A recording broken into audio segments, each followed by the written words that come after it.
Sa masamang panaginip, ako na sana'y gisingin. Sa loob ng kulungan, ako sana'y palayain. Sa gitna ng pasakit, hayaang ito'y aking lisanin. Pagsusumama sa aking pamilya, sana'y dinggin. Pamilya. 7 letra na maaari kong kapitan sa tuwing ako'y may problema. Pamilya na may pagmamahal na sa ibang hindi ko madarama. Tipong hindi ko na kailangang hilingin. Ngunit tila ba wala na sa aming tahanan. Pagod na akong marinig ang mga sigawan, sumbatan, sakitan at paulit-ulit na mga bangayan na hindi ko mawari kung ano nga ba ang dahilan. Ayoko na. Tama na. Pagod na ako. Gusto ko na lang matapos ang lahat ng ito.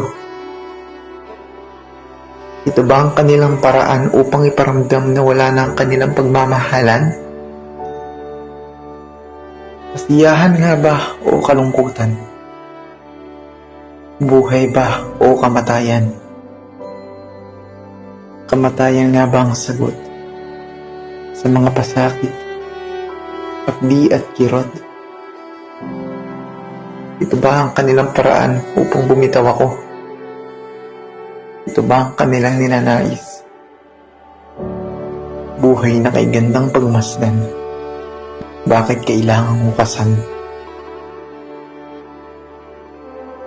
Sa aking pagbitaw sa masamang panaginip ay nagising. Pusong nababalot ng kalungkutan, napalitan ng kasiyahan, sapagkat kalong ako sa bisig ng aking ina.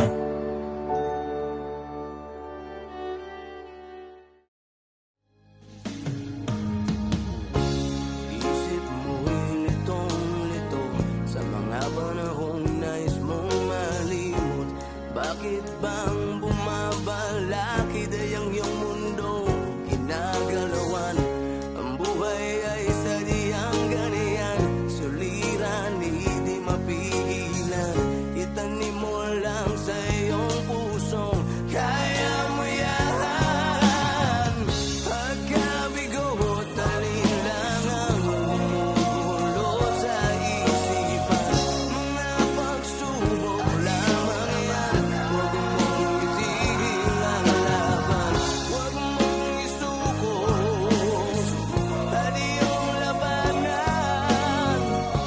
Huwag mong isipin ikaw lamang ang may madilim na kapalaran.